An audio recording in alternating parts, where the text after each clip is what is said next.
आपने बहुत कुछ सुना होगा हमारे और ताजमहल के बारे में, लेकिन आज ये वीडियो पूरी जरूर देखना। सुना है जब ये पूरा हो जाएगा तब हमारे हाथ काट दिए जाएंगे। यहाँ ये बातें मत किया कर, दीवारों के भी कान होते हैं। जिसने सबसे पहले कहा था वो आज काम पर नहीं आया। मैंने उसे सब कुछ दिया, फिर भी मेरी मुमताज, मेरी जान मिट्टी में मिल गई और मैं यहाँ खड़ा हूँ, पत्थरों से बात करता हूँ। नमस्कार दोस्तों, आज मैं आपको ले चलता हूँ एक ऐसे सफर पर जो हमें सीधा पहुंचाएगा 400 साल पीछे, उस दौर में जब हिंदुस्तान पर मुगलों का राज था। आज हम जानेंगे कि दुनिया के 7 अजूबों में से एक ताजमहल वास्तव में कैसे बना था। कभी सोचा है आपने कि उस जमाने में जब न बिजली थी, न आधुनिक क्रेन थे, न कोई उन्नत तकनीक थी, तब एक इतनी शानदार और परफेक्ट इमारत कैसे बनाई गई होगी? तो तैयार हो जाइए, क्योंकि आज की कहानी है मेहनत की, मोहब्बत की और मनुष्य के हौसले की। हमारी कहानी शुरू होती है साल 1631 से बुरहानपुर शहर में।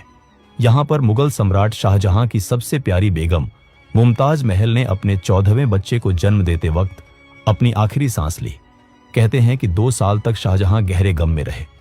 उनके बाल रात भर में सफेद हो गए, लेकिन इस गम के बीच एक वादा भी जन्म लिया, मुमताज के लिए ऐसी यादगार इमारत बनाना जो दुनिया में कहीं और ना हो। एक ऐसी इमारत जो सदियों तक उनकी मोहब्बत की गवाही दे सके। साल 1632 में शाहजहां यमुना नदी के किनारे एक जगह का चुनाव करते हैं। 42 एकड़ में फैली यह जगह इसलिए चुनी गई क्योंकि आगरा फोर्ट के एकदम सामने थी, ताकि शाहजहां अपने महल से इसे देख सकें। और सबसे महत्वपूर्ण, यहां की मिट्टी इतनी मजबूत थी कि इतनी भारी इमारत को सालों साल संभाल सके। शाहजहां ने पूरी दुनिया से बेहतरीन आर्किटेक्ट और कलाकारों को बुलाया। सबसे प्रमुख थे उस्ताद अहमद लाहौरी, मीर अब्दुल करीम जो समग्र डिजाइन संभाल रहे थे, और इस्माइल खान जो तुर्की से आए थे और गुंबद बनाने के माहिर थे। इनके अलावा हजारों स्थानीय कारीगर थे, हर एक अपने हुनर में उस्ताद। 3 महीने तक शाहजहां रोजाना इन आर्किटेक्ट के साथ बैठकर हर एक विवरण पर काम करते रहे। डिजाइन में इस्लामिक वास्तुकला, फारसी शैली के बगीचे और मुगल परंपरा का सुंदर संगम था। एक रोचक बात, ताजमहल की चारों कोने पर जो मीनारें हैं वो बिल्कुल सीधी नहीं है। उन्हें जानबूझकर थोड़ा बाहर की तरफ झुकाया गया है, ताकि भूकंप या हादसे में वो मुख्य इमारत पर गिरने की बजाय बाहर की तरफ गिरे। अब शुरू होता है शायद सबसे मुश्किल काम, निर्माण सामग्री लाना। सफेद संगमरमर आया मकराना से, जो राजस्थान में है और आगरा से लगभग 300 किलोमीटर दूर है। मकराना का मार्बल दुनिया का सबसे बेहतर गुणवत्ता का माना जाता है, बिल्कुल सफेद, चमकदार और थोड़ा पारभासी। पहाड़ों की चोटियों पर मजदूर पत्थर काटते थे। एक एक ब्लॉक का वजन 2 से 3 टन होता था। 1000 हाथी, 200 बैल और हजारों गाड़ियां इस काम में लगी थी।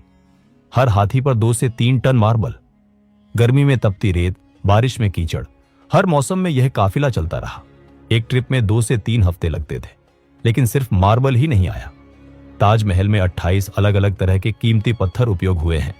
जेड चीन से आया, फिरोजा तिब्बत से, नीलम श्रीलंका से, कार्नेलियन बगदाद से, लापिस लाजुली अफगानिस्तान से और कुछ पन्ने कोलंबिया तक से आए थे। यह सचमुच एक अंतर्राष्ट्रीय परियोजना थी। 20,000 मजदूर, ये सिर्फ एक संख्या नहीं है, ये 20,000 परिवारों की कहानी है।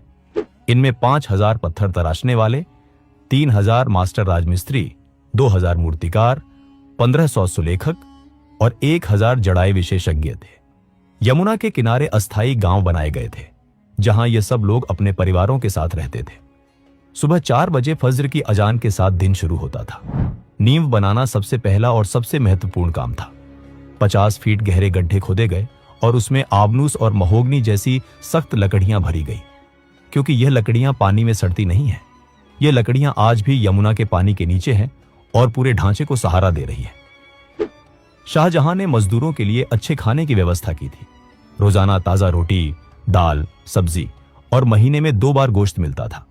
कुशल राजमिस्त्रियों को दिन का 1 से 2 रुपये मिलते थे, जो उस दौर में काफी अच्छी तनख्वाह थी। अब आते हैं ताजमहल की असली जान पर, पिएत्रा ड्यूरा। ये एक इतालवी तकनीक है जिसमें रंगीन कीमती पत्थरों को मार्बल में इस तरह फिट किया जाता है कि एक सहज डिजाइन बन जाए। पहले मास्टर सुलेखक मार्बल पर डिजाइन बनाते थे। फूल, बेल, ज्यामितीय पैटर्न कुरान की आयतें, फिर पत्थर तराशने वाला विशेष औजारों से मार्बल में बिल्कुल सही आकार की नाली खोदता था। कहीं कहीं 1 इंच के क्षेत्र में 50 से 60 अलग टुकड़े फिट किए गए हैं। हर कीमती पत्थर को अलग से घिसकर सटीक आकार दी जाती थी। फिर पत्थर को नाली में फिट किया जाता था। बीच में एक विशेष चिपकने वाला पदार्थ लगाई जाती थी, जो चूना, अंडे की सफेदी और विशेष रेजिन से बनती थी। यह इतना मजबूत था कि 400 साल बाद आज भी यह पत्थर अपनी जगह पर मजबूती से लगे हुए हैं। जब सारे पत्थर लग जाते तो पूरी सतह को पॉलिश किया जाता था। अंतिम परिणाम इतना परफेक्ट होता था कि आप हाथ फेरो तो जोड़ महसूस नहीं होते। एक 10 गुणा 10 फीट का पैनल पूरा करने में 6 से 8 महीने लग जाते थे। मुख्य द्वार पर कुरान की आयतें लिखी हुई हैं, जो फारसी सुलेखक अमानत खान ने लिखी थी। नीचे की आयतें छोटी अक्षरों में हैं और जैसे जैसे ऊपर जाएं, अक्षर बड़े होते जाते हैं, ताकि जब आप नीचे से देखें तो सारी आयतें एक जैसी आकार की लगें।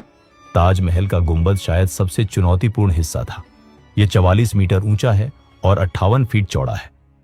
सबसे रोचक बात, यह वास्तव में 2 गुंबदों की प्रणाली है। आंतरिक गुंबद लगभग 80 फीट ऊंचा है और बाहरी गुंबद 115 फीट ऊंचा है। दोनों के बीच खाली जगह है। ऐसा इसलिए कि एक ही मोटा गुंबद बहुत भारी होता और अंदर से संतुलित रखना जरूरी था। गुंबद की आधार पर एक ठोस पत्थर और ईंट का 15 फीट मोटा छल्ला है, जिस पर पूरा गुंबद टिका है। पूरे गुंबद का वजन लगभग 12,000 टन है। सबसे ऊपर सोने का कलश है, 9 फीट ऊंचा, जिसमें मूल रूप में 40 किलोग्राम सोना उपयोग हुआ था। जब आप ताजमहल के अंदर जाते हैं तो अष्टकोणीय मुख्य कक्ष दिखता है, जहां मुमताज महल की समाधि है। यह प्रतीकात्मक है। असली कब्रें नीचे तहखाने में है। मुमताज की समाधि शुद्ध सफेद मार्बल की है, जिस पर अविश्वसनीय पिएत्रा ड्यूरा काम है। अल्लाह के 99 नाम अरबी सुलेख में लिखे हैं और फूलों के इतने विस्तृत डिजाइन हैं कि आप घंटों देखते रह सकते हो। शाहजहां की समाधि उसके बगल में है, लेकिन यह मूल योजना में नहीं था। जब 1666 में शाहजहां का देहांत हुआ तो औरंगजेब ने उन्हें भी मुमताज के बगल में दफनाया। इसकी वजह से मुमताज तकनीकी रूप से केंद्र में नहीं है।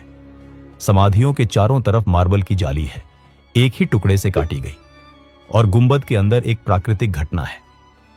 अगर आप केंद्र में खड़े होकर आवाज करें तो 28 सेकंड तक गूंज सुनाई देती है।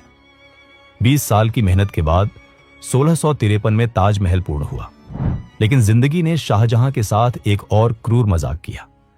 1658 में औरंगजेब ने सत्ता के लिए युद्ध किया और शाहजहां को आगरा किले में कैद कर दिया। अंतिम 8 साल उन्होंने उस किले में गुजारे, जहां से वो सिर्फ एक खिड़की से ताजमहल को देख सकते थे।